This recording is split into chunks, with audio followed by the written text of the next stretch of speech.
بسم اللہ الرحمن الرحیم۔ ایمان رمضان میں آپ کا میزبان سلیم ساتیانی پاکستان اور پاکستان سے باہر دیکھنے والے وہ تمام ناظرین جو اس وقت ہمارے اس پروگرام کو دیکھ رہے ہیں انہیں خوش آمدید کہتا ہے۔ ناظرین، آج ہم گفتگو کریں گے روزہ اور تقوی۔ اس حوالے سے آج میرے ساتھ جو تشریف فرما ہے مہمان، سب سے پہلے ان کا تعارف آپ کے سامنے پیش کروں، پھر اس کے بعد ان سے گفتگو کا آغاز کرتے۔ ملک کے مشہور و معروف علامہ صاحب ہیں، مفتی ہیں، اور اتنا کمال کی بات کرتے، اتنی سحر انگیز گفتگو کرتے کہ ان کی ہر بات سے ایسا لگتا ہے کہ جیسے موتی جھڑ رہے ہو، اور آپ یقین کیجئے گا ہم ان سے بہت کچھ سیکھتے، اور ہمارے پروگرام کا مقصد بھی یہ ہوتا ہے کہ ہم کوئی ایسی بات کہلوا جائیں یا ہم کوئی ایسی بات سن لیں جس پر کوئی بھی شخص عمل کر لے تو وہ ہمارے لیے، آپ کے لیے، سب کے لیے صدقہ جاریہ بن جائے۔ تو ہمارے ساتھ تشریف فرما ہے، میڈیا اسکالر ہیں اور مختلف چینلوں کے پر آپ انہیں دیکھتے ہیں اور ہم ان سے بہت کچھ سیکھتے ہیں۔ محسن الزمان نعیمی صاحب، علامہ مفتی محسن الزمان نعیمی صاحب، انہیں آج کے اس پروگرام میں خوش آمدید کہتے ہیں۔ السلام علیکم۔ وعلیکم السلام ورحمۃ اللہ۔ میرے دوسرے مہمان ہیں، پیر طریقت، رہبر شریعت، سلسلہ آل چشتی کے گدی نشین ہیں اور بہت کمال کی بات کرتے ہیں، سید فراست علی صاحب قادری صاحب، انہیں آج کے اس پروگرام میں خوش آمدید کہتے ہیں۔ السلام علیکم۔ وعلیکم السلام ورحمۃ اللہ۔ اور ایک اور میرے دوست ہیں، بین الاقوامی ثناء ہیں اور نہ صرف پاکستان بلکہ دنیا میں بہت ساری جگہوں پہ دیکھے جاتے ہیں، اور بڑا کمال کا اللہ پاک نے ان کو وہ فن دیا۔ ان کی آواز جو ہے آپ سنیں گے تو آپ خود محظوظ ہوں گے، اور جب پیارے حبیب محمد مصطفیٰ صلی اللہ علیہ وسلم کی بات آتی ہے اور جب ان کی ثنا خوانی ہوتی ہے تو خود بخود دل سے جو ہے ایک ایسی چیز ہوتی ہے کہ آدمی جو اس کے رونگٹے کھڑے ہو جاتے ہیں۔ میرے ساتھ تشریف فرمائے شعیب امیر صاحب، انہیں آج کے اس پروگرام میں خوش آمدید کہتے ہیں۔ السلام علیکم۔ شعیب بھائی، آپ ہی سے ہم چاہیں گے کہ ہم اپنے پروگرام کا آغاز کریں، کیونکہ ماشاءاللہ جس طریقے سے ہمارے علامہ صاحب بیٹھے ہیں، پیر صاحب بیٹھے ہوئے ہیں، اور ہم چاہیے رہے کہ آپ کا اللہ پاک نے بہت خوبصورت انداز دیا، اسی انداز سے ہماری اور بزم کے اندر رونق ہو جائے گی۔ ذرا کیا سنائیں گے آپ پلیز؟ پیش کر رہا ہوں۔ نام رب انام ہے تیرا، نام رب انام ہے تیرا، نام رب انام ہے تیرا، ہر جگہ فیض عام ہے تیرا، ہر جگہ فیض عام ہے تیرا،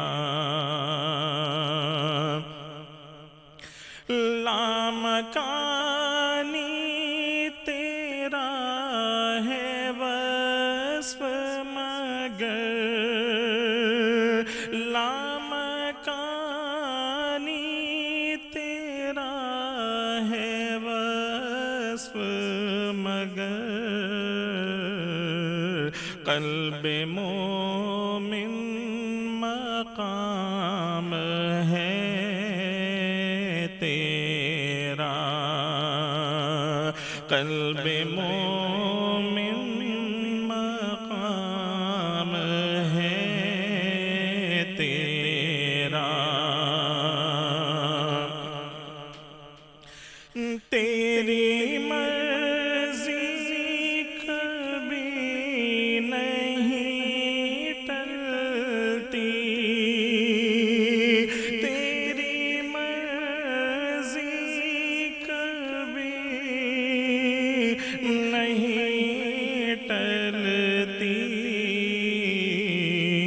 کتنا کامل نظام ہے تیرا، کتنا کامل نظام ہے تیرا، ہر جگہ فیض عام ہے تیرا، تجربوں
ہر جگہ فیض عام ہے تیرا۔ سبحان اللہ ماشاء اللہ شیخ میں صاحب، کیا بات ہے۔ علامہ صاحب آپ کی طرف آتے کہ آج ہم نے جو موضوع کا انتخاب کیا وہ روزہ اور تقوی، یہ تقوی سے کیا مراد ہے؟ اعوذ باللہ من الشیطان الرجیم، بسم اللہ الرحمن الرحیم۔ قال اللہ تعالی فی القرآن المجید، یا ایھا الذین آمنوا کتب علیکم الصیام کما کتب علی الذین من قبلکم لعلکم تتقون، آمنت باللہ صدق اللہ العظیم۔ وقال اللہ تعالی مقاما آخر، یا ایھا الذین آمنوا اتقوا اللہ وکونوا مع الصادقین۔ اللہم صلی علی سیدنا مولانا محمد بارک وسلم صلی اللہ علیہ۔ سلیم بھائی، تقوی عربی کے اندر جو مراد لی گئی ہے، اس سے مراد عرف عام میں پرہیزگاری ہے۔ اور پیر کرم علی شاہ رحمۃ اللہ، پیر کرم شاہ صاحب رحمۃ اللہ تعالی جو ضیاء القرآن کے مفسر ہیں، آپ فرماتے ہیں اس آیت کے ضمن میں کہ تقوی کسے کہتے ہیں۔ آپ فرماتے ہیں کہ جہاں رب چاہے بندہ وہاں موجود ہو، جہاں رب نہ چاہے بندہ وہاں موجود نہ ہو، اسے تقوی کہتے ہیں۔ اب آپ مختصر سی بات دیکھیں، کتنی پیاری بات کہی کہ رب چاہتا ہے کہ بندہ جھوٹ نہ بولے، ایسے مقام پہ نہ کھڑا ہو، بندہ وہاں نہ ہو، اس سے بچے۔ رب چاہتا ہے بندہ جب نماز کا وقت ہو جائے اللہ کے گھر پہ آ جائے۔ تو فرمایا تقوی ہے ہی وہی مقام کا نام، اس عمل کا نام کہ جس میں رب کی رضا ہو۔ یعنی آنکھ اٹھانے سے پہلے دیکھے کہ جب یعنی آنکھ اٹھ رہی ہے کہیں غیر محرم یا گناہ کی طرف تو نہیں جا رہی۔ زبان کھولنے سے پہلے سوچے کہ زبان جو بات کر رہی ہے کہیں وہ لغو بات تو نہیں۔ ہاتھ لین دین کرنے سے پہلے سوچے کہ یہ جو لین دین ہے یہ رشوت کی طرف تو نہیں جا رہے۔ تو تقوی نام ہے اصل پرہیزگاری کا، ان اعمال ان افعال سے جس سے بچ کر آپ اللہ کی قربت حاصل کر سکتے ہیں۔ سبحان اللہ۔ اب اس کی مثال پھر میں دوں کہ تقوی یہ ایسی دولت ہے کہ جیسے کہ میں نے قرآن کی پہلی آیت فرمائی کہ ایمان والو تم پہ روزے فرض کی جیسے پچھلی امتوں پہ فرض تھے تاکہ تم تقوی حاصل کر لو۔ کیوں تقوی حاصل کر لو؟ کیونکہ تقوی ایسی دولت ہے کہ پھر یہ یاد کہ شاہ رمضان الذی انزل فی القرآن ھدی للناس، کہ ہدایت ملنی ہے قرآن سے انسانوں کو، لیکن اس میں بھی مختص کر دیا کہ ہدایت ملنی تو انسانوں میں سے، لیکن اس میں سے کچھ خاص لوگ ہیں، وہ کون ہیں؟ الف لام میم ذالک الکتاب لا ریب فیہ ھدی للمتقین۔ تقوی ملے گا، پرہیزگاری ملے گی کس کو؟ جو کہ رمضان کے روزے رکھے گا، اور جب رمضان کے روزے رکھے گا تو ہدایت جو قرآن سے ملنی ہے آئی تو انسانوں کے لیے ہے لیکن ملنی متقین کو۔ تو اب یہ بات سمجھ میں آ گئی کہ متقین جو ہے وہ ہدایت یافتہ، اور متقین کون ہوتے ہیں؟ الا ان اولیاء اللہ لا خوف علیہم ولا هم یحزنون الذین آمنوا وکانوا یتقون۔ پھر دونوں باتیں آپ دیکھیں، جو خبردار جو اللہ کے دوست ہوتے ہیں، کیونکہ آج صوفیہ کی بات آپ کریں گے، جو اللہ کے مقرب بندے ہوتے ہیں انہیں نہ کوئی خوف ہے اور نہ کوئی ملال ہوگا۔ ان کی دو صفتیں بیان فرمائی۔ پہلی صفت ایمان والے ہوں گے، ایمان ہوگا، اور دوسری صفت کیا ہے؟ الذین آمنوا وکانوا یتقون، اور وہ تقوی والے بھی ہوں گے۔ تو اب معلوم یہ چلا کہ جو بھی ولی ہوگا وہ ایمان والا ہوگا اور تقوی والا ہوگا، اور اس کا فائدہ کیا ہوگا؟ یا ایھا الذین آمنوا اتقوا اللہ وکونوا مع الصادقین۔ پھر قرآن نے فرمایا کہ ایمان والو اللہ سے ڈرو، یعنی تقوی اختیار کرو، اور اگر تقوی کی دولت سیکھنی ہے تو کیا فرمایا؟ وکونوا مع الصادقین، کہ تم ایسے اللہ کے نیک ولیوں کے ساتھ بیٹھو جن کے پاس بیٹھنے سے تمہیں تقوی کی دولت حاصل ہو جائے۔ تو تقوی یہ رمضان کا جو مہینہ ہے یہ ایسی دولت دے رہا ہے تقوی کی، اور تقوی کی دولت جب مل جائے تو ایمان تو پہلے ہی تھا، تقوی مل گیا تو بندہ کیا بن گیا؟ بندہ بن گیا اللہ کا ولی۔ تو رمضان کی بدولت اللہ کا بندہ ولی بن جاتا ہے۔ اس لیے حضور نے فرمایا الصوم لی وانا اجزا بہ، الصوم لی وانا اجزی بہ، کہ روزہ تو اللہ کے لیے ہے، اور جب اللہ کے لیے تو اللہ فرماتا ہے میں اس کی جزا ہوں۔ یعنی رب اسے مل جائے، ساری کائنات رب کا ہونا چاہتی ہے، رب اس کا ہونا چاہتا ہے جو روزے دار ہے۔ تو کتنا بڑا مرتبہ مل گیا، کتنی بڑی بلندی مل گئی کہ جیسے ہی تقوی اختیار کیا اللہ سے مل جائے۔ میں پھر آپ سے کہوں، کوئی کہتا ہے اللہم لبیک اللہم لبیک، اللہ میں حاضر ہوں، اور وہ کہتا ہے انا عبداللہ، اللہ میں تیرا بندہ، اللہ میں تیرا بندہ۔ رب کہے نہیں تو میرا بندہ نہیں، لیکن اگر رب کہہ دے کہ ہاں تو میرا بندہ تو اس کا مقام مرتبہ کیا ہوگا. تو اسی طریقے سے جو متقی ہیں, جو تقوی والے ہیں, وہ اللہ کی قربت پا لیتے ہیں. وہ کیسے پا لیتے ہیں؟ جو میں نے آیت بیان کی کہ کیا الا ان اولیاء اللہ, ولی کی جمع ہے اولیاء. آپ میرے دوست ہیں, سلیم بھائی سے میری دوستی ہے, تو سلیم بھائی جب دوست بن جائیں تو میں سلیم بھائی کی ناراضگی اور سلیم بھائی کی خوشی کا خیال رکھوں گا نا. تو جس کا رب دوست بن جائے, جس کا رب پیارا بن جائے, تو کیا بندہ اس رب کی راضی اور ناراضگی کا خیال نہیں رکھے گا؟ اور کیا رب بھی اس بندے کی ناراضگی اور راضی کا خیال نہیں رکھے گا؟ تو یہاں تو دوستیاں ہو جاتی ہیں تقوی کے ذریعے, یہاں تو قربت ہو جاتی ہے تقوی کے ذریعے. اور پھر مقام کیا ملتا ہے کہ اگر آپ لاہور میں کٹیا میں بیٹھے ہوں اور اگر کوئی ہندوؤں کی یا کسی کی بارات گزر جائے تو فرمایا ہمیں راستہ دکھا دیں. وہ کہتے ہیں راستہ دکھانا ہے یا راستہ تمہیں بتانا ہے؟ فرمایا دکھا دیں. تو بیٹھے لاہور میں سامنے گنبد خضرا ہوتا ہے. اللہ اکبر. یہ کیوں ہوتا ہے کہ وہ جو دوست ہے وہ دوستی نبھا رہا ہے. اللہ تو وہ تقوی کی جب دولت مل جاتی ہے پھر فاصلے مٹا دیے جاتے ہیں. یہ تقوی کا ایمان کا جب سلسلہ مضبوط ہو جاتا ہے پھر اللہ کی رحمتوں کا سہارا بن جایا کرتا ہے. بہت شکریہ علامہ صاحب. میں بالکل میرے ایک آدھ سوال میرے ذہن میں آ رہا تھا, لیکن میں نے کہا اگر میں نے ذرا سا بھی انٹرپٹ کیا تو اس کے اندر جو ہے بات ساری وہ ہو جائے گی.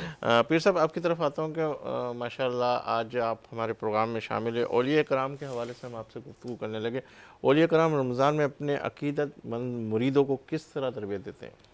بسم اللہ الرحمن الرحیم. اللہم صلی علی سیدنا و مولانا محمد معدن الوجود والکرم وآلہ واصحابہ وبارک وسلم وصلوا علیہ صلاۃ و سلام علیک یا سیدی یا رسول اللہ صلی اللہ علیہ وسلم. پہلی بات تو یہ کہ مفتی صاحب کا آپ کا میں بہت شکر گزار ہوں کہ اس پروگرام میں مجھے بلایا. اللہ تعالیٰ آپ کو سلامت رکھے, آپ کے چینل کو سلامت رکھے. اصل میں اولیاء کرام جو ہیں وہ اپنے مرید اور عقیدت مندوں کو نفس پہ ضرب لگاتے ہیں, کیونکہ جیسے حضرت ابو بن ادہم رحمۃ اللہ علیہ کی پیر و مرشد نے کہا, آپ نے کہا کہ حضرت میں چاہتا ہوں کہ میری نفس کا غرور ٹوٹ جائے. تو کہا کہ اس کے لیے تم ایسا کرو, ایک چوراہے پہ کھڑے ہو جاؤ, پانی بھرو, لوگوں کو پانی پلاتے رہو. آپ پانی پلا رہے, 2 سال گزرے, اپنے ایک مرید سے پوچھا کہ ان کو ٹنگڑی مار کے گرا دو. جب گرایا تو آپ نے کہا کاش میں اگر اپنے تخت پر ہوتا تیرا سر قلم کروا دیتا. مرشد سے اس مرید سے پوچھا کہ کیا کہا؟ کہا یہ کہا سر 2 سال پانی اور پلواؤ. کرتے کرتے آپ سمجھ لیں 12 سال گزر گئے. 12 سال کے بعد پھر اس مرید نے جب گرایا تو آپ الٹا اس سے کہنے لگے بھائی آپ کو چوٹ تو نہیں آئی؟ تو ہوا کیا کہ جب مرشد کو پتہ چلا کہ اس نے یہ کہا ہے تو پھر سینے سے لگایا, بھر دیا. تو پتہ چلا تقوی کی زبان میں اگر کسی بات کی اصلاح کرنی ہو نفس کی تو 12 سال ایک بات سمجھانے میں لگتے ہیں. تو یہ تقوی اتنی مشکل, جب مفتی صاحب نے روشنی ڈالی پھر وہ کیا ہوتا ہے, جیسے مفتی صاحب نے کہا وہ اللہ اس کا دوست بن جاتا ہے, وہ اللہ کا دوست بن جاتا ہے, پھر اس کے بعد رد نہیں ہوتی. یہی اللہ والوں کا کام ہے جو نفس پہ ضربے لگاتے ہیں. تو ان چیزوں کو ہمیں اپنانا ہے. ٹھیک ہے. اچھا شعیب صاحب آپ کی طرف آتا ہوں, آپ کے نام کے ساتھ امیر لگا ہوا ہے, کیا بہت امیر ہے, کیا ہے؟ ماشاءاللہ ماشاءاللہ. ایک شعر میں اکثر لوگ مجھ سے کہتے ہیں کہ شعیب امیر, میں کہتا ہوں تم بھی لوگوں امیر بن جاؤ, ان کے در کے فقیر بن جاؤ. امیر بیسیکلی میرے والد گرامی کا نام ہے, اور میں اپنے نام کے ساتھ اپنے والد صاحب کا بھی نام لگاتا ہوں. تو بس یہی ہے, اور یہی شعر ہے, ان کے در کے فقیر بن جاؤ. میں آپ سے اس سے پہلے کہ آپ کو نعت کی طرف لے کے جاؤں, آداب نعت کے حوالے سے میں آپ سے گفتگو کرنے لگا کہ اس وقت جو نعت کی جو شاعری ہے ماشاءاللہ, جس طریقے سے جس انداز سے آپ پڑھتے ہیں, ایک الگ ہی جداگانہ انداز ہے. تو کون سے شاعر کی آپ نعت کو بڑا اچھے طریقے سے لے کے چلتے ہیں؟ اصل میں میری کوشش ہوتی ہے سب سے پہلے کہ نعت ہے کیا, اس کے بارے میں بتاتا چلوں کہ نعت آپ صلی اللہ علیہ وسلم کے اوصاف حمیدہ بیان کرنا, کہ حضور کی توصیف, حضور کی تعریف. اور میں, آپ نے مجھ سے کافی عرصے سے ہمارا تعلق ہے, آپ نے مجھے کبھی نہیں دیکھا ہوگا کہ میں نعت سے ہٹ کر کوئی کلام پڑھتا ہوں یا کوئی ترانے پڑھتا ہوں، اس طرح کی چیزیں، اور کوشش کرتا ہوں کہ اس سے بچوں اور اپنے بچوں کو، آنے والی نسلوں کو اور نوجوان نعت خوانوں کو بھی یہی بتاؤں کہ نعت کا مقصد حضور صلی اللہ علیہ وسلم کے اوصاف حمیدہ بیان کرنا. تو ایسی شاعری پڑھیں اور ایسے شعراء کرام کو پڑھیں کہ جنہوں نے نعت خوانی میں جو الفاظ استعمال کیے ادب کے ساتھ، وہ حضور صلی اللہ علیہ وسلم کے اوصاف حمیدہ کو بیان کیا، ادب کا خیال رکھا، ان کی تکریم کی. اب مظفر وارثی صاحب ہیں ماشاءاللہ، ان کی ہر کلام کو اٹھا کر دیکھ لیں، سچے عاشق رسول ہیں جو کہ مجھے بہت پسند ہیں. پروفیسر اقبال عظیم صاحب، ان کی نعتوں میں تو تیرا تم کا استعمال کبھی نہیں کیا انہوں نے، اور ادب کے ساتھ ایسی ایسی باتیں کر گئے کہ جنہیں سن کر دل خوش ہو جاتا ہے. تو میں ایسی نعت شاعروں کو بھی پسند کرتا ہوں اور پڑھتا ہوں، اور میری کوشش ہوتی ہے کہ وہی پڑھی جائے جس میں سرکار دو عالم صلی اللہ علیہ وسلم کی اوصاف حمیدہ. حالانکہ بہت سارے آفرز ہوتے ہیں مختلف مذہبی جماعتوں سے، مختلف مذہبی جو جماعت ہیں وہ مجھ سے کہتی ہیں کہ ہمارا نظم پڑھیں، ترانے پڑھیں، لیکن نہیں پڑھتا. میں کہتا ہوں حضور کا ثنا خواہ بس یہی کافی، اور یہی پڑھتا رہوں گا. کون سے شاعر آپ کو پسند ہے، یہ سوال کر کے مجھے بریک کی طرف جانا. مظفر وارثی. اچھا، میں اس سے پہلے کہ آپ سے گفتگو کروں، مجھے اشارہ بریک کرو، پہلے بریک لے کے پھر آپ کی طرف آنا. ناظرین، لیں گے ایک بریک اس یقین کے ساتھ کہ آپ ہوں گے ہمارے ساتھ، ہم تو ہیں ہی آپ کے ساتھ.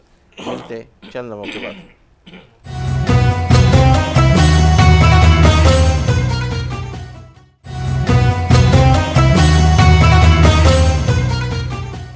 خوش آمدید ناظرین، آپ دیکھ رہے پروگرام ایمان رمضان. علامہ صاحب، آپ کی طرف آتا ہوں. شعیب بھائی، آپ کی طرف میں پھر اس نعت کے حوالے سے گفتگو کرنے لگوں گا. تقویٰ کے حوالے سے رمضان کے اندر جس طریقے سے آپ سے گفتگو ہو رہی تھی، آپ نے کہا کہ تقویٰ جو ہے بالخصوص رمضان کے اندر بھی بہت زیادہ ہم دیکھتے ہیں. اس کو کس طریقے سے آپ اس کو ڈیفائن کریں گے پلیز؟ دیکھیں، تقوی کی بڑی اچھی ڈیفینیشن یہ ہے جو صوفیہ نے، کیونکہ آج اولیاء کرام کے حوالے سے بات ہو رہی ہے، جو انہوں نے ڈیفائن کی ہے. روزے کی عام طور پر قسم ایک ہی نظر آتی ہے کہ روزہ دار روزہ رکھ لے، ہے نا.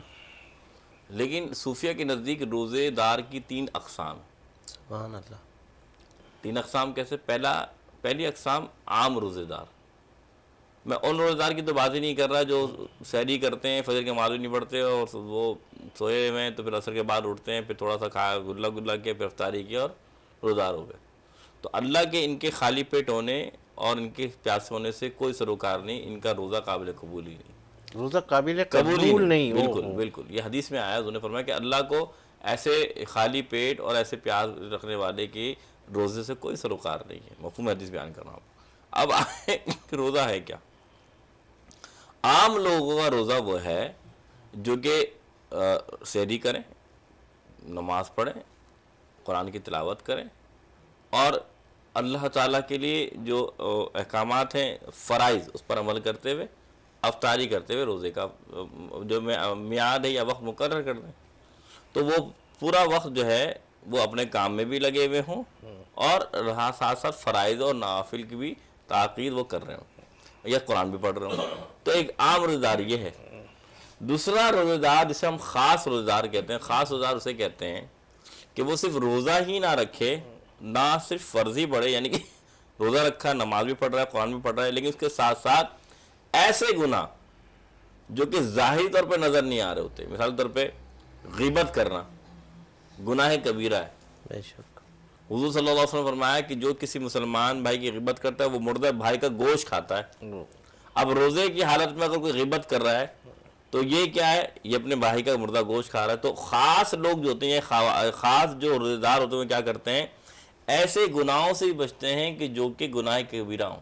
مثلا جھوٹ بولنا، رشوت لینا، غیبت کرنا. رشوت تو آپ رہتے کہ ایسے عام گناہ بھی، لوگ جھوٹ کو گناہ نہیں سمجھتے. اچھا علامہ صاحب، تھوڑا سا یہاں میں وہ کروں گا آپ کے سوال کے اندر کہ جس طریقے سے آپ بول رہے کہ صبح سوئے اور شام کو اٹھنے والا روزہ، اگر اس سے پوچھا تو بولتا ہے یار میں اسی وجہ سے مارکیٹ کی طرف نہیں جاتا، میرا ویسے دماغ تھوڑا گرم ہو جاتا ہے اور یوں ہو جاتا ہے، میں چاہتا ہوں کہ گھر میں رہوں، فیض کروں گا تو میں اور زیادہ گنہگار بن جاؤں گا، تو اس وجہ سے میں گھر کے دو باتیں نا. اگر وہ گھر میں رہے ٹھیک ہے، اس کے بعد معلوم ضرورت ہے، لیکن وہ نماز تو پڑھ رہا ہے کہ نہیں پڑھ رہا؟ اب گھر میں ہی پڑھ لے، میں نماز پڑھ رہا ہوں، گھر میں ہی وہ کر رہا ہوں. دیکھیں یہ تو نماز پڑھ رہا ہے، نماز گھر میں ہی پڑھ رہا ہو، چلیں اللہ تعالیٰ قبول کرنا ہے وہ تو اللہ کی ذات پہ نا، حقوق اللہ میں سے ہی. لیکن وہ نماز بھی نہ پڑھے، وہ صرف سوتے ہوئے دن گزار دے اور صرف فاقہ کرے. یہ روزے دار، یہ فرائض روزہ تھے، لیکن فرائض روزہ کی نا نماز بھی تو ہے، اصل میں میرا سوال وہی ہے کہ میں یہ کہنا چاہ رہا ہوں کہ جس طریقے سے وہ یہ سوچ رہا ہے اپنے ذہن سے، کیونکہ سب خاکے تیار کرتے ہیں کہ کہاں سے سیفٹی ملے. نہیں بات اب میں سمجھ گیا آپ کی بات کہ اگر ایک شخص ہے وہ باہر نکلے گا تو جھوٹ بھی بولے گا، وہ باہر نکلے گا تو شاید رشوت بھی لے لے، باہر نکلے تو کچھ الگ باتیں کر لے. دیکھیں یہ تو ایک وہ ہے کہ وہ پھر وہی بات آتی ہے کہ وہ تو تقوی کی طرف ہی جا رہا ہے نا، وہ گھر میں رہ رہا ہے. لیکن ایک شخص ہے جو میں کہہ رہا ہوں جو سحری کر رہا ہے، نہ فجر کی نماز پڑھ رہا ہے، نہ قرآن پڑھ رہا ہے، اور جا کے سو گیا، اور پھر وہ اٹھ رہا کب ہے؟ جب عصر کے بعد، جب افطاری کا وقت قریب آ رہا ہے، بازار سے سامان لینے گیا، افطاری کا سامان لاتے ہیں، میں نے بہت بڑا روزہ رکھ لیا. نہیں بھائی، تم احسان نہیں کر رہے بھوکے رہ کے، تم احسان نہیں کر رہے پیاسے رہ کے، تمہارا روزہ ایسا قابل قبول نہیں رہا. کیونکہ یاد رکھیے گا روزے کے اسرار و رموز ہیں. ایک یہ عام روزے دار بھی نہیں رہا، کیونکہ اس نے نہ فرض نماز پڑھی، نہ اعمال صالح کیا، نہ قرآن کی دعوت کی، لیکن جو روزے کا حق ہے وہ ادا کرے. تو اب ایسے روزے دار سے اللہ تعالیٰ کو کیسے رکار دے؟ اللہ فرماتا ہے الصوم لی، میں نے کہا نا کہ روزہ تو میرے لیے نا، میں جانتا ہوں کہ خالی پیٹ رہا ہے تو خالی پیٹ اس نے وہ عمل کیے جو کرنے کے تھے. تو بات اتنی سی ہے کہ اگر وہ گناہوں سے بچ کر، اگر وہ جان بوجھ کے نماز گھر میں پڑھ رہا ہے، بات ہے کہ جب واجب کا جو ہے وہ ترک کر رہا ہے. نماز کے ساتھ واجب ادا کرنا یہ تو آپ لازم ہے. اگر وہ جان کے مسجد قریب ہے اور وہ واجب کا ادا جو ترک کرنے کے بجائے وہ پھر گھر میں پڑھ رہا ہے تو گناہگار ہی ہو رہا ہے نا. نہیں اصل میں وہی والی بات کہ وہ جو روزہ جو اپنے آپ کو بچانے کے حوالے سے، تو اس کا روزہ وہ تو ٹھیک ہے، لیکن آپ کو بتا کہ اس میں جو فرق کیا ہے کہ وہ تو بھائی وہ ٹھیک ہے جاگ بھی رہا ہے، وہ بھی کر رہا ہے، گناہوں سے بچ رہا ہے، لیکن ایک شخص ہے کہ وہ صرف بھوکا رہ کے سوچ رہا ہے کہ میرا روزہ قبول ہو جائے گا. نہیں، تو یہ عام سے بھی بدتر ہے. عام روزہ دار وہ ہے کہ جو روزہ رکھے، جو فرائض ادا کرے اور پھر یہ عمل کرے اور افطاری کر لے. عام روزہ دار. خاص روزہ دار کون ہے؟ جو غیبت سے بچے، جو جھوٹ سے بچے اور ایسے اعمال سے بچے جو گناہ کبیرہ ہیں. تو اب آگے خاص الخاص روزہ دار کون ہے؟ جو گناہ کے خیال سے بھی بچیں. سبحان اللہ. مقصد کہ اگر میں وہاں جاؤں گا تو مجھ سے لغ بات ہو جائے گی تو میں وہاں جاؤں گا ہی نہیں. جیسے اب آپ اس کیٹیگری میں آ گئے جو میں آپ کو بتانا چاہتا ہوں کہ میں اگر باہر نکلا تو میں ایک فلاں کے پاس گیا تو مجھے غصہ آئے گا، غصہ آنے کے بعد مجھ سے غلط بات ہوگی تو میں گناہ گار ہو جاؤں گا، اس لیے میں نہیں جا رہا. تو اس کا مطلب پورے سال ہی نہیں جانا چاہیے میرے حساب سے. نہیں، اب وہ خاص الخاص روزے دار ہو گئے. اب وہ روزے دار، لیکن اس میں بھی یہ نہیں کہ وہ سال نہیں جاتا تو گھر میں کمائے گا کیسے؟ تو وہ ایک مہینے کی پریکٹس وہی کر رہا ہے نا کہ بس. نہیں، لیکن اب وہ جو سیف رہ رہا ہے نا، یہ تو اب اس میں کہ آپ نے بات کی، لیکن اصل چیز ہے گناہ کے خیال سے ہی بچنا. کہ اگر وہ بازار میں دیکھیں، اسلام رہبانیت کا نام نہیں ہے.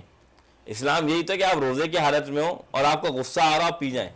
آپ گھر میں ہو، آپ کے گھر میں فریج میں ٹھنڈا پانی موجود ہے، کوئی دیکھنے والا نہیں، لیکن آپ وہ نہ پئیں.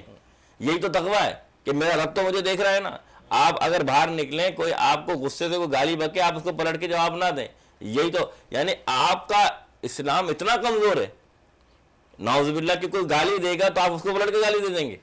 تو معلوم ہی چلا اسلام تو ٹھہراؤ لاتا ہے، صبر لاتا ہے، تقویٰ لاتا ہے. تو خاص الخاص کا مقام کیا ہے کہ وہ گناہوں کے خیال سے بچتے ہیں. جو 3 کیٹیگری ہیں. اب آپ دیکھیں ہم کس میں، کیا ہم عام لوگوں میں، یا ہم ان خاص میں جو غیبت سے بچ رہے ہیں، جھوٹ سے بچ رہے ہیں، یا ہم ان خواص میں سے ہیں کہ گناہ کے خیال سے بچ جاتے ہیں. تو یہ تو ہو گئی تقوی کی اعلیٰ معیار. جب یہ ہو جاتا ہے تو بندہ اللہ کا قرب لیتا ہے. میں آپ سے بھی ابھی مزید گفتگو کرتا ہوں. میرے ذہن میں پھر وہ سوال جنم لے رہا ہے کہ کس طریقے سے، ابھی میں آپ کی طرف آتا ہوں حضرت صاحب، آپ کی طرف آتا ہوں، خواہشات نفس کو کیسے مارا جائے؟ خواہشات نفس کے لیے حضرت امام غزالی رحمۃ اللہ علیہ، آپ وہ ہستی ہیں کہ دنیا میں آپ کے چرچے دونوں جہاں میں. سبحان اللہ. امام غزالی رحمۃ اللہ علیہ مدرسے میں درس دے رہے ہیں حدیث کا. آپ نے اپنی والدہ سے کہا کہ میں چاہتا ہوں کہ میرے اندر تقویٰ پیدا ہو. انہوں نے کہا کہ تم فلاں بزرگ کے پاس چلے جاؤ، وہ تمہیں اس کا درس دیں گے. جب آپ پہنچے تو انہوں نے کہا غزالی، قرآن بھی پڑھ لیا، حدیث بھی پڑھ لی، تم آئے ہو، اب تقویٰ کسے کہتے ہیں؟ تو ایسا کرو، یہ مسجد ہے، جتنے بزرگ آئیں، فرض نماز جیسے ہی ختم ہو تم پہلے جا کے جو بزرگ لوگ آتے ہیں ان کی جوتیاں صحیح کر کے رکھ دیا کرو، سبحان اللہ. اور اس کے بعد جو سنتیں بچیں وہ پڑھ لیا کرو. آپ فرماتے چند دن تو مجھے بڑی مشکل ہوئی، کیونکہ میں ایک استاد بھی تھا، لیکن جب میں نے جوتیاں سیدھے شروع کرنے کچھ دن کے بعد میرے قلب میں ایک نورانیت پیدا ہونے لگی، ٹھہراؤ آنے لگا، اور اس حد تک میرے اندر ٹھہراؤ آیا کہ مجھے ایک عجیب سی کیفیت محسوس ہونے لگی۔ 1 سال جب میں نے یہ کیا تو پھر ان بزرگ نے کہا کہ اب ایسا کیا کرو، مسجد کے باہر ایک کنواں ہے، اس کنویں میں جو ضعیف لوگ آتے ہیں ان کو وضو کرایا کرو۔ آپ فرماتے ہیں کہ جب میں نے وہ کرانا شروع کیا وضو لوگوں کو تو اور میں اندر کیف سرور آیا، یہاں تک کہ نبی کریم صلی اللہ علیہ وسلم بے حد محبت میرے دل میں جلوہ گر ہو گئی، رابطہ میرا قائم ہو گیا آپ سے۔ تو یہ ہوا کہ 2 سال جب میں یہ کرتا رہا، 2 سال کے بعد دیکھا کہ ایک ضعیف العمر بزرگ آئے، جب میں نے کنویں سے پانی نکالا ان کو وضو کرانے لگا تو انہوں نے ڈول کو میرے ہاتھ سے لیا اور زمین پہ پھینکا تو کیچڑ تھی، وہ سب میرے چہرے پر آ گئی، اور پھر میرے چہرے کو دیکھنے لگے تو میں نے ان سے کہا کہ حضور میں دوبارہ وضو کراتا ہوں، مجھ سے غلطی ہو گئی، کاچا کرا دو۔ پھر دوبارہ ڈول سے پانی نکالا، پھر ان بزرگ نے یہی کیا، پھر آپ فرماتے میرے چہرے اور کپڑے پہ چھینٹیں آ گئیں کیچڑ کی۔ پھر آپ نے یہی فرمایا کہ دیکھو حضور مجھ سے غلطی ہو گئی، میں آپ کو دوبارہ وضو کراتا ہوں۔ جب دوبارہ میں نے وضو کرایا تو ان بزرگوں نے پھر یہی کیا، تو اس کے بعد جب آپ کے چہرے کو دیکھا تو کہا اپنے مرشد کو بلاؤ۔ تو جب اب مسجد صاحب تشریف لائے کہنے کہ میاں یہ پھل تیار ہو چکا ہے، کیا بات ہے، اب اس کا نفس جو ہے نا، اب اس کو تم جو ہے نا کام دو دین کا۔ کیا بات ہے، تو اللہ والوں کے تقوی اس طرح کے ہیں۔ سبحان اللہ۔ نماز روزہ اپنی جگہ ہے، لیکن یہ دیکھیں کس پیارے انداز میں، اور نبی کریم صلی اللہ علیہ وسلم خود فرماتے ہیں کہ جب جو ہے تمہارے قلب سخت ہونے لگے نا تو مسجد کی صفائی شروع کر دیا کرو، تمہارے قلب میں نرمی پیدا ہو جائے گی۔ تو یہ ہے تقوی۔ کیا بات ہے شیخ صاحب، آپ سے میں یہ کہوں گا کہ وہ کلام جو دل کو گرما دے، اور ماشاءاللہ اللہ نے آپ کو آواز تو بہت پیاری دی، آج کون سا کلام پیش کریں؟ دو شریف کا نذرانہ پیش فرمائیے۔ اللہم صلی علی سیدنا و مولانا محمد و بارک وسلم وسلم علیہ۔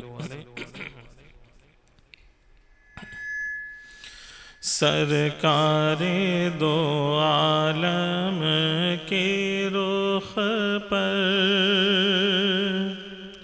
انوار کا عالم کیا ہوگا، سرکار دو عالم کے رخ پر، سرکار دو عالم کے رخ پر انوار کا عالم کیا ہوگا، جب زلف کا ذکر ہے قرآن میں، رخسار کا عالم کیا ہوگا، جب زلف کا ذکر ہے قرآن میں،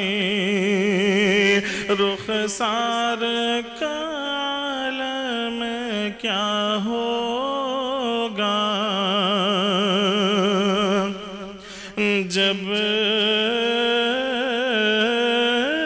ان کے گدا بھر دیتے ہیں شاہان زمانہ کی جھولی،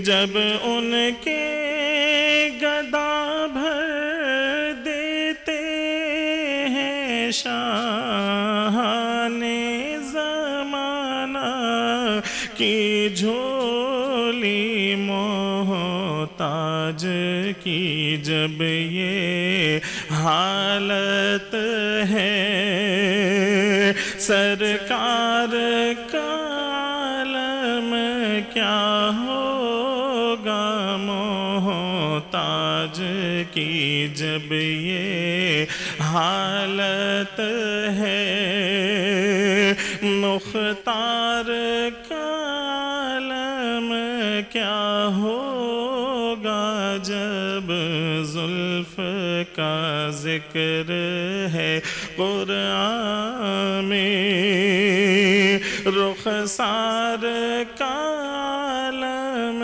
کیا ہوگا، ہے نام میں ان کے اتنا اثر جی اٹھتے ہیں مردے بھی سن کر، ہے نام میں ان کے اتنا اثر جی اٹھتے ہیں مردے بھی سن کر، وہ حال اگر خود ہی پوچھیں بیمار کا عالم کیا ہوگا، وہ حال اگر خود ہی پوچھیں بیمار کا عالم کیا ہوگا، جب زلف کا ذکر ہے قرآن میں، رخسار کا عالم کیا ہوگا۔ ماشاءاللہ شعیب بھائی کیا کہنے، ماشاءاللہ بڑا پیارا کلام۔ اچھا عزیز صاحب آپ کی طرف آتا ہوں کہ اس وقت جو ہم دیکھتے ہیں عموماً لوگوں کو غصے کی، اگر آپ نے بات کی تو غصہ جو آتا ہے میں نے عموماً دیکھا ہے کہ غصہ اپنے سے نیچے والے پہ زیادہ آدمی کرتا ہے، اپنے سے اوپر والے سے ڈرتا ہے۔ مثال کے طور پہ میں ایک جگہ تھا بیٹھا ہوا، اس نے بولا کہ یار یہ اس کو تو بیماری ایسی ہے کہ اس کو فوراً غصہ آ جاتا ہے، ہر چیز پہ جو ہے نا یہ اپنے غصے کو برداشت نہیں کر سکتا۔ تو اس کے حوالے سے میں نے ایک سے کہا کہ یہ شاید پتہ نہیں مثال مجھے ایک دوست نے مکے کے اندر بتائی تھی، تو اس نے مجھے کہا کہ بھائی بولا ایک بدماش تھا جو گولی مار کے جو نا خون چاٹتا تھا، بولا اس کو جا کے تم چماٹ مار دو، وہ کہنے لگا یار یہ تو مجھے مار دے گا۔ تو بولا وہاں تمہارا غصہ ختم ہو جاتا ہے جب تمہیں یہ سمجھ آ رہی ہے، اور تم اپنا غصہ جو ہے ہمیشہ کمزور کو پہ اتارتے، اس پہ کیا کہیں گے؟ غصہ آنا ایک فطری عمل ہے، اور غصہ یہ نہیں کہ یہ کہ علامت شیطانی ہے، بلکہ کبھی کبھی غیرت کا تقاضا بھی ہے۔ یاد رکھیے گا جب ہم حج کرتے ہیں تو دوسرا ہم جو چکر جاتے ہیں جو 7 چکر ہوتے ہیں اس میں ہم جو چند چکر وہ حضور نے فرمایا کہ تھوڑا چوڑے ہو کر کرا کرو، کیوں؟ تاکہ کافروں پہ ہیبت طاری ہو کہ ہم اللہ کے گھر والے ہیں۔ طواف کے دوران اسی طریقے سے آپ یاد رکھیے گا کہ جہاں غصے کا حکم، یہ جو غصہ جسے کہتے ہیں یا آپ غیرت کی جو میں نے بات کی، غصہ شیطان کے ہتھیاروں میں سے ایک ہتھیار ہے، اس میں عقل زائل ہو جاتی ہے، اس میں انسان اپنے آپے سے باہر ہو جاتا ہے۔ اور یہ جو آپ نے بات کی عام طور پہ یہ عمومی طور پہ ہو سکتا ہے، لیکن یہ ضروری نہیں کہ ہر ایک کے ساتھ ہو۔ کبھی کبھی آپ کمزور کو بھی دیکھیں گے کہ 10 لوگوں پہ بھاری ہو جاتا ہے۔ تو یہ بات اگر کہنا کہ وہ نعوذ باللہ کسی آفیسر کو مار لے گا، تو میں نے بہت سے ایسے لوگوں کو جذبات میں دیکھا ہے کہ جنہوں نے بڑے بڑے کام بھی کیا ہے۔ اور ہمارے اگر میں وہی بتایا کہ آپ اگر دیکھیں تو بہت سے ایسے نام ہیں جن کو میں بیان کروں تو ہاں حیران رہے کہ ہم نے ایسا کام کیا ہے۔ تو یاد رکھیے گا کہ غصہ جو ہے بلا وجہ کرنا یا ایسا کرنا، یہ سب سے بڑی بات یہ کہ اللہ کے رسول صلی اللہ علیہ وسلم نے کے بعد ایک شخص آیا تو اس نے فرمایا، مفہوم بیان کروں کہ کامیابی کا راز کیا ہے، تو فرمایا لا یغتب۔ تو پھر پوچھا، فرمایا لا یغتب۔ تو 2-3 مرتبہ جب یہی جواب ہے کہ اس کا مطلب کیا کہ اللہ کے رسول فرمایا کہ غصہ نہ کرو۔ اگر کامیاب ہونا چاہتے ہو تو ہر بار حضور نے ایک ہی بات فرمائی، لا یغتب، کہ غصہ نہ کرو۔ تو غصہ بہت ساری چیزوں کو آپ کے جو مشکلات پیدا ہونے والی تھی ان سے بچا لیتا ہے اگر آپ نہیں کرتے ہیں۔ اور یقین مانیں، میں پھر مثال دوں گا کہ یہ جو نفسانی خواہشات کی بات کی نا، یہ غصہ بھی ایک ان خواہشات میں سے جب انسان کی خواہشات پوری ہوتی ہے۔ اور نفسانی خواہشات کی 3 علامات یا 3 کیٹیگریز ہیں۔ ایک ہے نفس امارہ، ایک ہے نفس لوامہ، اور ایک ہے نفس مطمئنہ۔ نفس امارہ کیا ہے؟ ایسا نفس جو ڈھیٹ ہو جاتا ہے گناہ کر کر کے، کہ جیسے آپ کریں کہ ہر بات پہ غصہ آنا، ہر بات پہ چڑھنا، کیونکہ اس کا نفس اتنا ڈھیٹ ہو چکا ہوتا ہے کہ وہ اس کام میں عمل کر رہا ہوتا ہے، اسے گناہ نہیں لگتا۔ مثال کے طور پہ لوگ رشوت لیتے ہیں، بولے مال تو آ رہا ہے نا، اب وہ کیسے بھی لے رہا ہوں، تو انہیں وہ گناہ نہیں لگتا کہ وہ راستے میں کھڑے ہوں کہیں میں پیسہ آنا آپ کی بات یہاں تھوڑا سا میں روکتا ہوں، مجھے اشارہ بریک اور پھر وہاں سے واپس آپ کو جوائن کرائیں گے۔ ناظرین لیں گے ایک بریک اس یقین کے ساتھ کہ آپ ہوں گے ہمارے ساتھ، ہم تو ہیں ہی آپ کے ساتھ، ملتے ہیں چند لمحوں کے بعد۔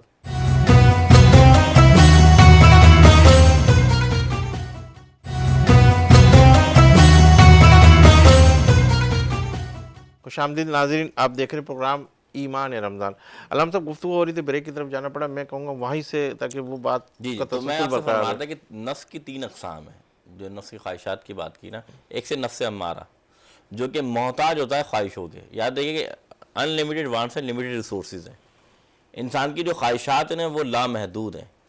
حضور فرماتے ہیں، اگر مفہوم حدیث ہے کہ اگر ایک بندے کو سونے کے عہد جتنا بڑا جو پہاڑ ہے اتنا سونے جتنا پہاڑ مل جائے اور جیسا، تو وہ خواہش کرے گا مجھے دوسرا پہاڑ بھی سونے جیسا مل جائے، یعنی دوسرا پہاڑ بھی سونے والا بھرا ہوا ہو۔ تو انسان کی خواہشات کبھی ختم نہیں ہوتی۔ تو نفس امارہ وہ خواہشات والا نفس ہے، یا وہ انسان جو گناہ پر اتنا اس کا وہ ہوتا ہے کہ اللہ کے فرماتے ہیں جب انسان گناہ کرتا ہے نا تو یہاں سایہ ایک بلیک اسپاٹ پڑ جاتا ہے، اور جب وہ گناہ کرتا ہے تو یہ داغ بڑا ہوتا جاتا ہے، یہاں تک کہ وہ دل سیاہ ہو جاتا ہے، اب اسے گناہ نہیں لگتا۔ جو آج دیکھ رہے ہیں نا، مارا ماری ہے، رشوت خوری ہے، زنا کاری ہے، کیا ہے کہ وہ گناہ کو گناہ نہیں سمجھتے۔ تو یہ نفس امارہ ہے۔ اس کے بعد دوسری قسم ہے نفس لوامہ، وہ قسم ہے جس کا مطلب یہ ہے نفس لوامہ، یہ دوسری قسم ہے۔ اب نفس لوامہ کی دوسری قسم کیوں ہے یہ کہ اس کا مطلب ہوتا ہے ملامت والا لفظ۔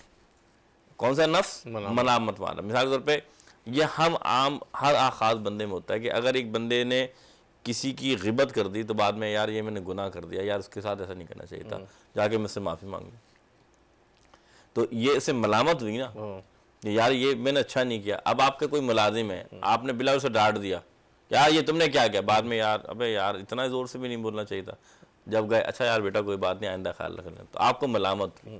تو یہ نفس کیا کہلاتا ہے؟ جب کوئی گناہ ہوتا ہے، کوئی خطا ہوتی ہے تو یہ ملامت کرتا ہے آپ کو بار بار کہ دیکھو یہ تم نے کام نہیں، تو یہ ایمان کی حلاوت ہے۔ اچھا، تو یہ ایمان کا وہ حصہ ہے جو ابھی اندر آپ کے نور بسا ہوا ہے۔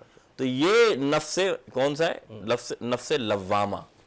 اور تیسری کیٹیگری جو عالیہ کی یا صوفیہ کی یا بڑے بزرگان نے، وہ ہے نفس مطمئنہ۔ یا ایھا النفس المطمئنہ ارجعی الی ربک راضیۃ مرضیہ فادخلی فی عبادی وادخلی جنتی۔ یہ وہ نفس ہے جو مطمئن ہو جاتا ہے کہ اب جو عمل کرنا ہے وہ فی اللہ کرنا ہے، الی اللہ کرنا ہے، یعنی اللہ کے لیے کرنا ہے یا اللہ کی طرف کرنا ہے۔ تو اب اس کا اٹھنا قدم اللہ کے لیے، اس کا بیٹھنا اللہ کے لیے، اس کا جاگنا اللہ کے لیے، ہاتھ باکار ہوتے دل با یار ہوتا ہے، یعنی دل ہر وقت اللہ کی یاد میں، تو پھر وہ نفس مطمئنہ ہو جاتا ہے۔ پھر اب فرماتا ہے کہ تم میرے بندوں میں داخل ہو جا، میری جنت میں داخل ہو جا۔ تو اب آپ دیکھیں ہمارا نفس کس میں ہے؟ کیا ہم گناہوں پہ اتنے ڈھیٹ ہو چکے ہیں کہ ہم اللہ کی طرف مڑتے ہی نہیں مڑتے، یا پھر ہمارا نفس لوامہ ہے کہ ہم کبھی گناہ کرتے ہیں تو نادم بھی جاتے ہیں، یا اللہ ہمیں معاف فرما دے۔ التائب من الذنب کمن لا ذنب لہ، کہ گناہ سے تائب ایسا ہے جس نے کوئی گناہ ہی نہ کیا، یا ہمارا نفس مطمئنہ ہو گیا ہے کہ اب ہم جو عمل کرتے ہیں اللہ کے لیے کرتے ہیں۔ تو یہ نفس جو ہے نا، اس کا تعلق رمضان، جیسے کہ فرمایا کہ رمضان سے کیوں ہے، کیونکہ یاد رکھیے گا رمضان میں 2 چیزیں جن پر اللہ تعالیٰ رحمت فرماتا ہے، اب ایک ذریعے سے ان کو ہم سے محفوظ کر دیتا ہے۔ پہلی چیز کیا ہے؟ شیطان۔ جیسے آج جب ہمارا یہ جو ہے روزہ جب رمضان کا مہینہ آتا ہے، شیطان کو جکڑ دیا، انسان مسلمان جوگ دجوگ نماز مسجد میں آتے ہوتے ہیں۔ دوسری چیز، جب روزہ رکھتے ہیں تو نفس کمزور ہوتا ہے۔ آپ یہ دیکھیں جب پیٹ بھرا ہوتا ہے نا انسان کا تو بہت اچھل رہا ہوتا ہے، بہت سے خطائیں کر رہا ہوتا ہے، لیکن جب نفس بھوکا ہوتا ہے نا، پیٹ خالی ہوتا ہے، پھر اسے اللہ بھی یاد آتا ہے، اسے رسول بھی یاد آتا ہے، دین بھی یاد آتا ہے، اور وہ اسے اپنے اندر نفس کی کجی یاد آتی ہے۔ تو یہ رمضان کا جو مہینہ ہے، جو تقوی کی آج ہمارا موضوع ہے، جب نفس کو بھوکا رکھا جاتا ہے تو یاد رکھیے گا پھر یہ نیکیاں کرتا ہے، پھر یہ تقوی، اور پھر 11 مہینے اس کے اثرات رہتے ہیں کہ نفس کو کمزور کیا جاتا ہے۔ تو اسی وجہ سے اسی بنیاد پر یہ رمضان کا مہینہ نفس کی قساوتوں کو دور کرنے کے لیے ہوتا ہے۔ تو غصہ بھی تبھی کم ہوتا ہے جب نفس کمزور ہو جائے۔ اچھا، آخری ایک سوال کر کے پھر علامہ غصہ آئے تو اس کو کیا کرنا چاہیے؟ حضور نے فرمایا ہے صلی اللہ علیہ وسلم کہ اگر کھڑے ہو تو بیٹھ جاؤ، بیٹھے ہو تو لیٹ جاؤ، اور پھر اگر ہو سکے تو وضو کر لو. اور سب سے اچھی بات ہے کہ آپ، میں صوفیہ کا طریقہ یہ بیان کرتا ہوں کہ آپ کوشش کریں کہ جس طرح آنکھ کو پانی ٹھنڈا کرتا ہے نا، اسی طرح وضو یا پانی کو پی لیا جائے. اس سے انسان کے اندر کی جو جذبات ہیں، کیفیات ہیں، کون سا وہ پانی ختم. پی لیں؟ جس طرح آنکھ کو پانی ٹھنڈا کرتا ہے نا، یا تو وضو کر لیں یا پانی پی لیں. اور اس سے بھی ایک اور عمل، جب پانی پی رہے ہوں یاد رکھیے گا درود شریف اتنی بڑی دولت ہے کہ جو ہر جلال کو، ہر ملال کو وہ ٹھنڈا کر دیتی ہے، کیا بات ہے، محبت لے آتی ہے. درود شریف پڑھنا شروع کرتے ہیں تو انشاءاللہ آپ کے اندر سے غصے کی تاثیر ختم ہو جائے گی. پیر صاحب آپ کی طرف آتا ہوں کہ ماشاءاللہ جس طریقے سے آپ جو چیز ہمیں بتا رہے ہیں مثال دے کے، اور ساری تجربات کی روشنی کے اندر، کہ ایسے ایسے تجربات کے بعد پھر جو ہے بندہ بنتا ہے اور کندن کی طرح نکلتا ہے، تو وہ کون سا ایسا تجربہ جس کے حوالے سے کوئی ایسی چیز بنتی ہوئی نظر آئے؟ اس کے بارے میں حضور نبی اکرم ختم رسول رحمت کل دانۂ سبل حضرت محمد مصطفیٰ صلی اللہ علیہ وسلم، آپ مسجد نبی کے اندر تشریف فرما ہے، صحابہ کرام بھی بیٹھے ہیں. آپ فرما رہے ہیں کہ دیکھو فلاں دروازے سے جنتی آ رہا ہے، اس کا دیدار کرو، وہ جنتی ہے. ایک صحابی دیکھ رہے ہیں کہ یہ شخص جنتی ہے. پھر دوسرے دن وہ آتے ہیں، پھر نبی کریم صلی اللہ علیہ وسلم فرما رہے ہیں کہ دیکھو یہ شخص جو آ رہا ہے جنتی ہے. پھر تیسرے دن سرکار دو عالم صلی اللہ علیہ وسلم فرمایا یہ شخص جنتی ہے. تو اس میں ایک صحابی تھے، وہ سارا سال روزے بھی رکھتے تھے اور عبادت گزار بھی تھے، تہجد گزار بھی تھے. انہوں نے سوچا کہ سرکار دو عالم صلی اللہ علیہ وسلم نے میرے بارے میں تو نہیں فرمایا، اس شخص میں کون سی ایسی خوبی ہے، لہٰذا مجھے اس کی تلاش کرنی چاہیے. وہ ان کے گھر مہمان بن کے چلے گئے. رات میں جب دیکھا تو وہ شخص آئے، کھانا ساتھ کھایا، انہوں نے عشاء کی نماز ادا کی اور وہ سو گئے. پوری رات سوتے رہے، آپ نفل بھی پڑھتے رہے اور ایک آنکھ پہ پردہ سا ڈال لیا اور اس سے دیکھتے رہے کہ کر کیا رہے. پوری رات دیکھا، اس میں فجر کا ٹائم ہوا، پھر اٹھے، پھر نماز ادا کر لی. 3 دن یہ معاملہ رہا. تو دل میں سوچا ایسا تو کوئی خاص عمل میں نے نہیں دیکھا کہ جس کی وجہ سے شخص جنتی ہو. آپ جانے لگے تو ان صحابے نے بلایا کہ ادھر آؤ، بات سنو، تم کیا دیکھنے آئے تھے؟ کہا میں دیکھنے آیا تھا کہ نبی کریم صلی اللہ علیہ وسلم نے آپ کے بارے میں جنتی ہونے کی بشارت دی ہے. وہ کون سا عمل ایسا ہے؟ کہا مجھ سے پوچھو میں بتاتا ہوں. میرا جو سب سے عمل جو ہے، جو اللہ اور اس کے رسول صلی اللہ علیہ وسلم کو پتہ ہے، وہ یہ ہے کہ میں کسی سے بغض نہیں رکھتا. سبحان اللہ. میرا دل ان چیزوں سے پاک ہے. دوسرا میرا عمل یہ ہے کہ میں جب کسی کو اللہ کی نعمتوں سے نوازتا ہوا دیکھتا ہوں تو خوش ہوتا ہوں، کنارہ نہیں کرتا، اس سے جلتا نہیں ہوں. اس وجہ سے نبی کریم صلی اللہ علیہ وسلم نے میرے بارے میں یہ فرمایا. ماشاءاللہ. یہ عمل، تو یہ چیز ہونی چاہیے ہمیں، اور یہ تمام مسلمانوں کو اس چیز پہ عمل پیرا اگر ہو جائے تو زندگی سنور جائے گی. کیا بات ہے سید فراست علی صاحب. کہ علامہ صاحب ماشاءاللہ جس انداز سے آپ کی سحر انگیز گفتگو کر رہے ہیں، لیکن وقت اس بات کی اجازت نہیں دے رہا کہ مزید اس پہ بات کریں. اگلے پروگراموں میں انشاءاللہ تعالیٰ پھر ہم اسی گفتگو کو لے کے آگے چلیں گے. تو آپ کا بہت شکریہ، آپ ہمارے اس پروگرام میں تشریف لائے. سید فراست علی صاحب آپ کا بھی بہت شکریہ. اور میں شعیب امیر سے یہ کہوں گا کہ وہ کلام جس کے اوپر ہم اپنے پروگرام کو اینڈ کی طرف لے کے جا رہے ہیں، اور میں آپ سے درخواست کروں گا اور میں چاہوں گا اجازت انشاءاللہ زندگی رہی اللہ لائے تو پھر آپ سے ملاقات کا شرف حاصل کریں گے. اور جب بھی آپ کا ہاتھ دعا کے لیے اٹھے تو اس خاص خار کو اور وطن عزیز کو اپنی دعا میں ضرور شامل کیجیے گا. مجھے دیجیے اجازت اور شعیب امیر سے ہم نعت سنیں گے. اللہ حافظ.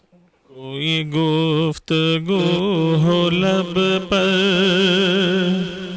تیرا نام آ گیا ہے، کوئی گفتگو ہو لب پر تیرا نام آ گیا ہے، تیری مدح کرتے کرتے یہ مقام آ گیا ہے. دو جہاں کی نعمتوں سے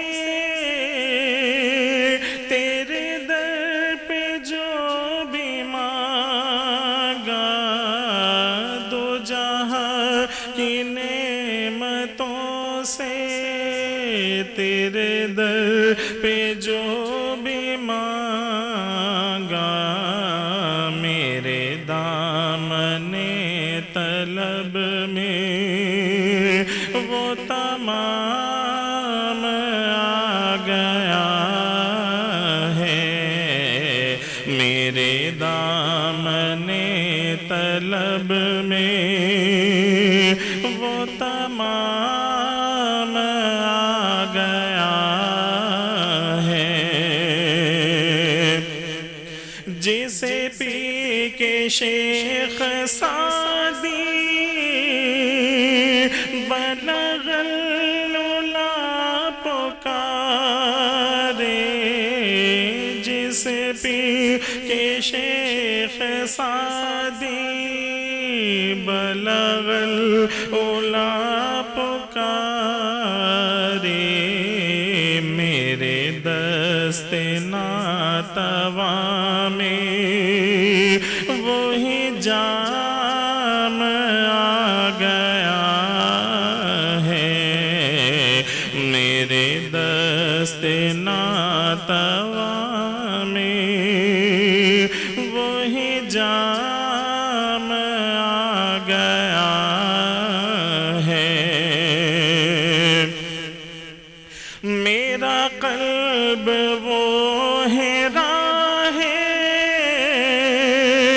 جہاں وہی یہ نعت اتری، میرا قلب وہ ہے راہ جہاں وہی یہ نعت اتری، یہ صحیفہ محبت میرے نام آ گیا ہے، کوئی گفتگو ہو لب پر تیرا نام آ گیا ہے، تیری مدح کرتے کرتے یہ مقام آ گیا ہے، کوئی گفتگو